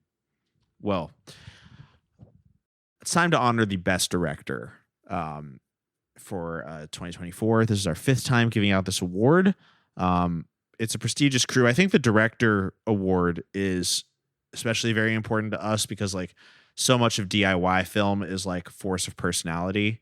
Yeah. Because, you know, a lot of these folks, like they're using just immediate means to get their message out there. And they're so passionate about what they're doing that for most of these people that we're discussing, they're not expecting any money, any fame, anything, just like getting their movie out there. And we are listening. Yes. We are listening. We are learning. The money will come. Yes. The reward will come in heaven. That's for sure. Exactly. And here are our nominees. For 2023 is The Boy Who Saw Christ. Best Director nominee, Kenya Cagle. We're talking about my son. Our son. My son being molested. Being molested is no joke. I had the same thing happen to me when I was a kid. Oh, so that's what this is about. Yes, this is what this is about. My uncle. Oh, boy. My uncle touched me in all of the wrong places. And no one believed me. And that's when I stopped believing in all y'all men. You know, you calling my sister crazy? Well, you got a pedophile in your family. For 2021's My King, Best Director nominee, Kenya Cagle. For The Robot the Creator from 2022, Best Director nominee, Jasmine Deanne Andrews. What a fire fucking movie. Continuing on. For 2006's Father Dad, Best Director nominee, Kenya Cagle. Wow. A good year. This is like Coppola. For 2023's 13 Months, Best Director nominee, Kenya Cagle. For 2019's Surfer Teen Confronts Fear, Best Director nominee, Douglas Burke. Okay. Who already won a supporting actor category. Couple more nominees here. For 2024's The Firing Squad, which we saw in theaters, Best Director nominee, Tim Che. For 2019's The Curse of Eve, Best Director nominee Jasmine Deanne Andrews. A strong offering from Ms. Andrews. From 2022, the film Sin Apple, Best Director nominee Kenya Cagle. An unprecedented 5 nominations in this category. And lastly, for 2003's animated film Joshua and the Promised Land, Best Director nominee Jim Lyon. See this thing right here? It's a crude statue called the Golden Calf. When God spoke to them from the mountain, he said they shouldn't build any idols. But this is an idol, and now they're all worshiping it. And they're all in trouble because they did what they were told not to do. Wait, what was that one? You remember Joshua and the Promised Land with the lions, yeah. the 3D animated lions Yeah, flying that through was good. space? That was awesome. I'm just going to say what we're all thinking. This really comes down to 2 people, Mr. and Mrs. Best Director, really. Kenya Cagle, we did a deep dive on his work. I think we only watched a quarter, if that, of his films. And we loved basically everything we saw. Maybe really the debate is like which film of his he should win it for. But it would be great to recognize Jasmine Deanne Andrews. I mean, this is like a really strong directorial voice. The Robot, the Creator, one of the most amazing films we watched. Yeah. I recommended it to so many people. And so like, and we streamed it with 2, Grimy Ghost. We sure did. Yeah, that was really fun. Of Jasmine's 2 films, I would probably pick that one. The Curse of Eve was definitely really strong, but The Robot, the Creator was just like nothing will top the first time I watched that. But then there's 5 Kenya Cagle films to pick from. So I don't know. I'm really leaning toward. We've just talked about him so much, and we love him, and I think it would be hard not to give the award to Kenya Cagle. Here's the thing for me.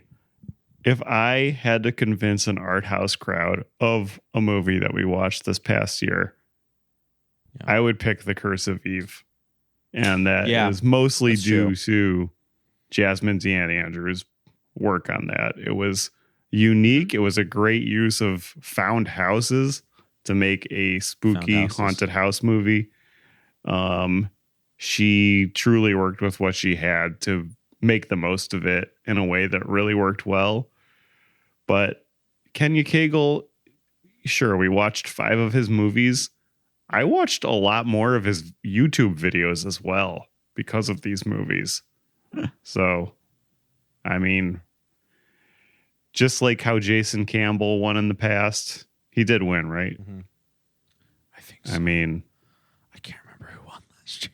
It's got. But I do feel like every year we like find a director and like he's just our guy. Yeah. Yeah. And but it's not even for me, the specific movie. We covered 5 of his movies for a reason. We sure did. But if we did pick one of his movies, The Boy Who Saw Christ, I'm just putting it out there. Oh, for sure. I mean, so many good directors in this category. I don't want to gloss over Douglas Burke because that movie is just so fucking good. But I mean, Kenya Cagle, an artistic award is a validation of what you've done, and it's an expression of a desire to see more. Right. And for that reason, I think I would give it to Kenya Cagle for The Boy Who Saw Christ, which I think is his most complete movie. Mm-hmm. You like that, Scott? I do. Then I'm ready to lock in. Congratulations. Well deserved for all of your hard work entertaining us this year. Mr. Kenya Cagle. Collecting it. Many films that he'd be worthy to collect this for. We are opting to honor his work on the 2023 opus, The Boy Who Saw Christ. About, let me remind our listeners, a boy who is in the bathroom of his church and he sees Jesus and Jesus gives him a hug. He then tells his parents, who believe then that he has been molested in the bathroom. And this launches a huge investigation. It tears their family apart. It tears their family and church apart. And it turns out it was literally Jesus. And that's like one of 8 things that happens in the movie. It's remarkable. I cannot believe that that's what that movie was about. Yeah. But it was. That's all I can say. So this takes us to the Best Picture nominee. First off, and this is unprecedented, we are giving out an honorary Golden Calf Award for special recognition for our only film this year that actually depicted the Golden Calf. We are giving an honorary picture award to Joshua and the Promised Land. Congratulations, director Jim Lyon, for your achievement in depicting a golden calf in your film. With that, let's discuss the short list. Our first nominee, 2015, directed by Chip Rossetti, The Unexpected Bar Mitzvah. What an insane movie. Starring Gramps, Donald James Parker, discussing the importance of making sort of a hybrid Jewish-Christian faith. Broncos won again. Another miracle finish for Tebow. He did that thing in the end zone again, where he gets down on a knee and prays. I don't wish to hear any more on this subject. That fellow keeps rubbing that man he says is his savior in everybody's noses. As a Jew, I find that highly offensive. I don't need that name infiltrating our home through the television. It's caused enough damage to our people over the years. Our second nominee just won for the Best Director category. 2023 is The Boy Who Saw Christ, directed by Kenny Cagle. A worthy competitor. Third nominee, one that we've also just mentioned a couple times, The Robot, the Creator, directed by Jasmine Dean Andrews. Definitely a smash hit. One of our favorite films we watched all last year. I think about the kill, kill, kill command all the time. Yeah. When she's working with the robot and one of the other scientists said, "You didn't put in the kill, kill, kill command, did you?" And she goes, "No." I want to see that. Kills her. We need to see that quote on like a title card before AMC movie, like that pre-roll thing. Yeah. Movie trivia quiz. Who said you didn't put in the kill, kill, kill command? Oh my God. Next time we do a live show, we should make those. Oh my God. Yes. Yeah. We really have to go hard next time we do that. Let's do shit like that. 2 more nominees. They're both ones that we've mentioned. Best Picture nominee, directed by Douglas Burke in 2019, Surfer, Teen Confronts Fear. It's all about fear. Fear is a signal of a part of you inside that's frightened, and if you hold it in the light, every bit of fear turns into faith, and then from faith, incredible joy and laughter. So every time you see a wave, boy, that's your whale, boy. You can say to yourself, "There's my whale." A worthy nominee in this category. And our last nominee, 2014's Let the Lion Roar, starring Derek Frank. Augustine of Hippo, a bishop known as one of the greatest Christian thinkers of all time, said, "The Jews were the sons of God, but now they are the sons of Satan." Directed by his daughter, Vanessa Frank. This is tough. This is a tough one. I could genuinely, I'm not even kidding when I say I could see an argument for any of these. Yeah.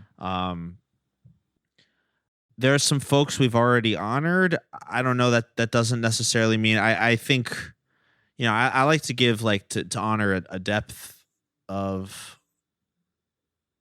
artists here, but like I think for this category we should really just give it to what we think is the best. Yeah. I've got to say, I am softly leaning toward The Unexpected Bar Mitzvah right now. Interesting. Yeah. I didn't really know I would think that. But the more I think about it, like I just love that movie so much because it not only continued our theme, Derek Frank also continues this theme of the idea of like incorporating Judaism into Protestantism, but also they both of those films share the theme of creating the most specific sect of Christianity you possibly can. Yeah. In order to alienate yourself from everyone else on earth. So you can be the only person in heaven. Yeah. Yeah. Yeah. Oof. That's, and it just like it has Donald James Parker. I'm blanking on the lead actor in that film. He was also in A Borrowed Christmas, but he's really good. The kid or the dad? The dad. Jeff Rose. Oh, and let's not forget there's the Swingles.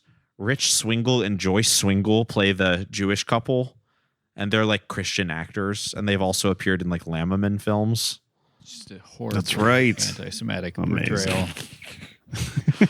I just like can't get the image. Maybe I'm traumatized of the like phone call where Donald James Parker reveals that they've also converted to this weird messianic Christianity. And it's just like some weird plague that's sweeping this small town. It's just a really unforgettable movie. I'll never forget when Rich Swingle tears his shirt and says, Baruch atah Adonai. All right, I'm going with this movie. I mean, I'm kind of I forgot about that I'm kind of scene. talking it Man. up, but I mean, but there's compelling arguments for any of the other Yeah, films too. I don't want to talk you out of them. I kind of want to go with Surfer Teen Confronts Fear just because that is such a important piece of cinema to me. It's a tour de really force is. of outsider cinema. Yeah. How I don't many know if it movies would were have the made same by like a physics professor who Yeah. has his own specific take on religion? It's almost more specific and like out of left field than the Unexpected Bar Mitzvah is. Like his specific Honestly. Christianity. I mean, the opening scene is like 45 minutes long. Truly. And I remember Literally. it feeling... And I don't know. Every time I watch it, I'm like surprised at how quickly it goes by because it's just so captivating. Yeah. But that has to do with his best supporting actor. I mean, or, you know, like... Yes. I mean, of any of the, not that this is, necessarily the marker, but of any of the 5 films there, that's the most likely one to just unironically be in the Criterion collection in like 10 years. Yeah. That's true. Also, he very well could have lost everything in the past 2 weeks. I didn't even think about That that. I was wonder true. if he's on Malibu social media. movie. I wonder if he's on social media. Scary to think about. Okay. I'm gonna look him up. Okay, here's my run through real quick. The Unexpected Bar Mitzvah, it was the most jaw-dropping movie that I saw this past year, and I loved it. Yeah. The Boy Who Saw Christ delighted me more than any movie I saw this past year. Yeah. And I loved it. The Robot the Creator, really, I think that one might have made me laugh the most, whether it was supposed to or Yeah. not. Sometimes it was supposed to, sometimes it wasn't. Sure. I loved it.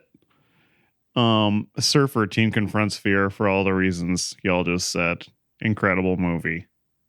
I loved it. But Let the Lion Roar, that is... Oh, man. If right after I had seen it, like a week after, you had been like, this is going to be best picture for Golden Calf, I would have been like, no. But I have never stopped thinking about it, and I have never seen a movie put together in that way. Not ever. Think about it all the time.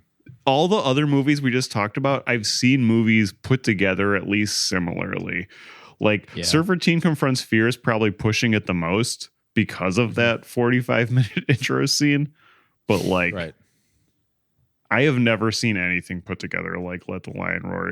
It was like beyond doxploitation into like, it was like a doxploitation movie about his dreams. I like when he like takes off his he does an outfit change and a set change and then comes back and reveals the continuation of Martin Luther's 95 Theses that he's written himself, and all of them are just like, we should be nicer to the Jews. Yeah. Like, I feel like it calls into question, like, what is a best picture? What does that mean? What is a picture? What is a picture? And for Matt that Walsh's reason, what is a picture? For those reasons, I think that's my best picture. A Compelling really argument. compelling argument. Like, Yeah. I would be happy with that one. And I would be happy with any of these winning, to be clear. Like, I would be. Fuck. I don't know what to do. Should we rank them 1, 2, 3? I feel like we're down to 3. Yeah, Ooh, I mean, those are my 3 favorite. I was kind of also Robot the Creator would be like a very, very close 4. It just feels like any other year these movies would win if they weren't in competition with each other. They would win easily. Well, yeah, we're always surprised. Yeah, but yeah, I agree with you, Scott. I think that we should award Let the Lion Roar because there may very well be never another movie we see like it. We may never see another movie like it. I'd be okay with it. I would. And I mean, that's why we do this podcast. I think a lot of it is it's to see the unexpected committed to film, for lack of a better term. Right. It's not, and in a way, it could have necessarily been about covered like, in every single category. Right. Yeah. Like, we love these movies because it's just insanity, fully committed to, but within the realm of reason. Like, nothing you would get sent to, you would be involuntarily committed for. And adding to that, like, I'll never forget putting this movie on, watching the first 5 minutes and be like, who is this man? And then 10 minutes later being like, this is what this movie is about? Yeah. Like, I just had no idea. Like, I had no idea what we were in store for, and it was just so surprising. Like, this is a guy who is a Christian film that's like a man who you've never heard of making an entire movie about why he, just because he had a manic episode, is like, I am creating a new religion. I'm creating a new version. He's of saving Christianity. Protestantism. And he's so serious and has like somehow twisted history to like back him up. I don't know. It's just like, it's the first movie that we saw that dared call as a witness to win an argument the entirety of the Jewish population of Earth. Yeah. Which is represented by like a Holocaust survivor. Yeah, it's by like 8 Holocaust survivors, wearing like the striped pajamas, and like one guy looking like sadly into the camera, like speaking on their behalf. It's really an remarkable. impressive. Yeah, I don't know. It's just, I want to watch it again. So many other movies you can just like understand how they are made, and this was not made to be a movie. Like, right. Surfer Teen Confronts Fear is like an amazing movie, but he was making a movie, and he's like clearly influenced by other movies and stuff. By Hollywood. It's cinematic. Yeah, this, I don't know what the fuck this guy was influenced by. I don't know. And it's just like icing on the cake that he got all these like Christian movie stars to be in it. Yeah. It's kind of like Megalopolis, or like honestly, I think Megalopolis is like the best comparison. And by the way, this came before Megalopolis, mind you.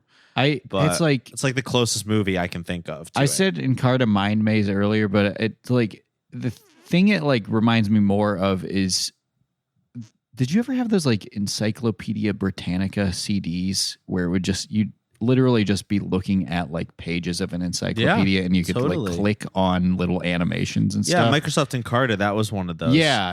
Like they had the Mind Maze, but like most of it was like the encyclopedia. Maybe it's that one. But yeah, I love just that.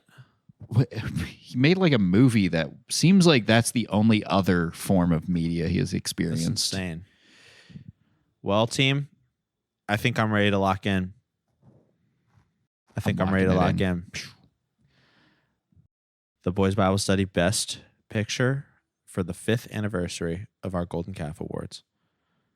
Congratulations to Derek Frank and his daughter Vanessa Frank for 2014's Let the Lion Roar. Wow. What an incredible year. Yeah.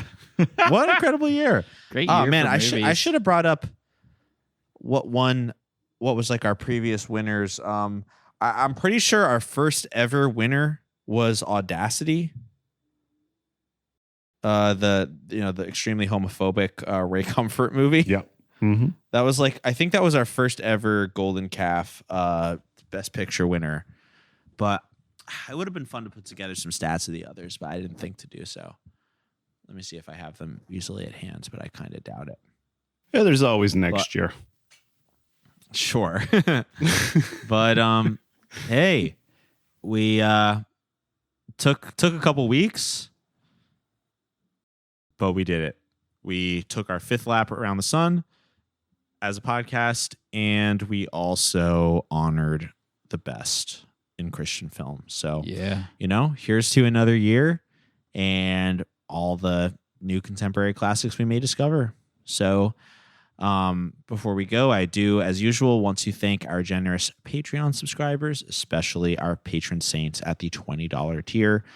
Nicole, Marissa, Jeff, Rhett, and Mark. Also, our outro music is Oh My God by Mary. So from all of us here at Boys Bible Study, myself, Ash, my co-hosts, Scott and Julian, we would like to say, peace be with you. And also with you.